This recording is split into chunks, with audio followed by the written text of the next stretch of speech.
Hi, this is Ghibran here. பாசிட்டிவாக இரு, பாசிட்டிவாக பேசு, பாசிட்டிவே செய்யு அப்படின்னு சொல்லிக்கிட்டே இருப்பாங்க. பாசிட்டிவாக எப்படி எல்லா நேரமும் இருக்கிறது அப்படின்னு எனக்கு தோணும்.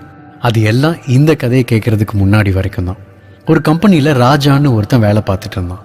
அவன் எப்பவுமே பயங்கர ஆக்டிவாக இருந்திருக்கான், சந்தோஷமாகவும் இருந்திருக்கான். அங்கே வேலை பார்க்குற எல்லாத்துக்குமே அவனை பார்த்து ஆச்சரியமாக இருக்கும். எப்படி இவன் மட்டும் ரொம்ப ஜாலியாக இருக்கான், சந்தோஷமாக நல்ல மூட்லேயே இருக்கான் அப்படின்னு தோணிக்கிட்டே இருக்கும். ஒரு நாள் அந்த கம்பெனிக்கு புதுசாக ரவின்னு ஒருத்தன் வேலைக்கு சேர்ந்திருக்கான். ராஜாவை கவனிச்சிருக்கான். ராஜா ரொம்ப சந்தோஷமா ஆக்டிவா இருக்கிறத பார்த்து அவங்கிட்ட, எப்படி நீ மட்டும் இவ்வளோ சந்தோஷமா இருக்க, எல்லாத்தையும் பாசிட்டிவா பார்க்குற அப்படின்னு கேட்டிருக்கான். அதுக்கு ராஜா சிரிச்சுக்கிட்டே சொல்லியிருக்கான், ஒவ்வொரு நாள் காலையிலையும் நான் எந்திரிக்கும் போது நான் எனக்குள்ளேயே கேட்டுப்பேன், இப்போ உனக்கு 2 சாய்ஸ் இருக்கு.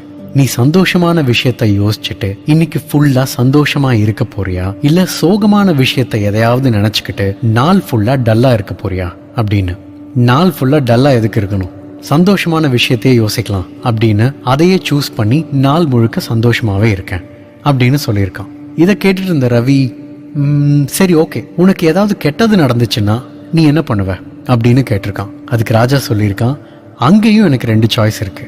எனக்கு நடந்த கெட்டதையே நினைச்சு நான் நொந்து போய் உட்காரணுமா, இல்ல எனக்கு நடந்த தப்புல பாடம் ஏதாவது கத்துக்கணுமா அப்படின்னு யோசிப்பேன்.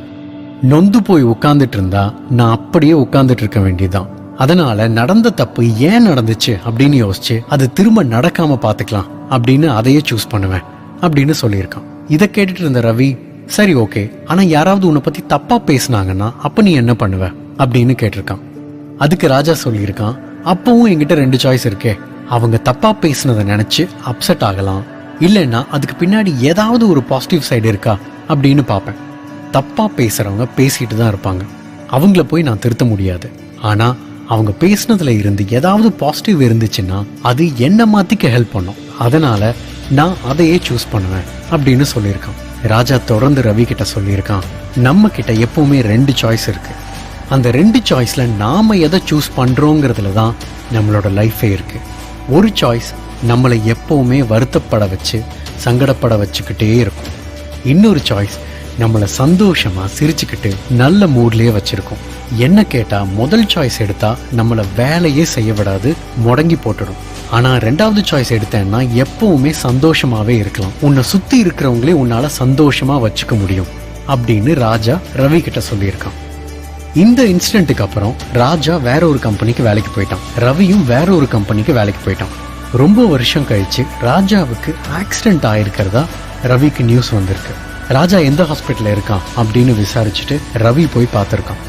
ராஜா பெட்ல படுத்து இருக்கும்போது ரவி அவன்கிட்ட கேட்டிருக்கான், ரொம்ப பெரிய ஆக்சிடென்ட்னு கேள்விப்பட்டேன், 60 அடி உயரத்துல இருந்து விழுந்ததா சொன்னாங்க, ஆபரேஷன் பண்றதுக்கே 18 மணி நேரம் ஆச்சுன்னு கேள்விப்பட்டேன், நீ உயிர் பொழைச்சதே அதிசயம் அப்படின்னு ஃப்ரெண்ட்ஸ் எல்லாம் பேசிக்கிறாங்க, அந்த நேரம் உனக்கு எப்படி இருந்துச்சு அப்படின்னு ரவி கேட்டிருக்கான். அதுக்கு ராஜா சிரிச்சுக்கிட்டே சொல்லியிருக்கான், பெரிய ஆக்சிடென்ட் தான். என்னை ஹாஸ்பிட்டலுக்கு கூட்டிட்டு வரும்போது டாக்டரோட ஃபேஸை பார்த்து நானே பயந்துட்டேன். ஆனா அப்பவும் என்கிட்ட 2 சாய்ஸ் இருந்துச்சு, சாக போறோமா இல்ல வாழ போறோமான்னு.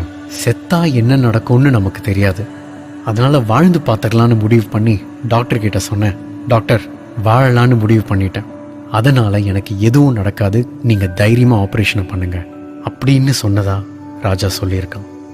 இதுதாங்க லைஃப். என்னைக்குமே நம்ம கிட்ட 2 சாய்ஸ் இருக்கு. நெகட்டிவா சூஸ் பண்ணி வருத்தப்பட்டு உட்கார்ந்து இருக்க போறோமா, இல்ல பாசிட்டிவா இருந்து லைஃபை முன்னோக்கி எடுத்துட்டு போறோமா.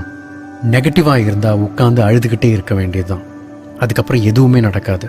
ஆனா சிரிச்சுக்கிட்டு சந்தோஷமா இருந்து பாருங்க, இந்த உலகமே உங்க பின்னாடி வரும். ராஜா சொன்ன 2 சாய்ஸ் நமக்கும் டெய்லி இருக்கு.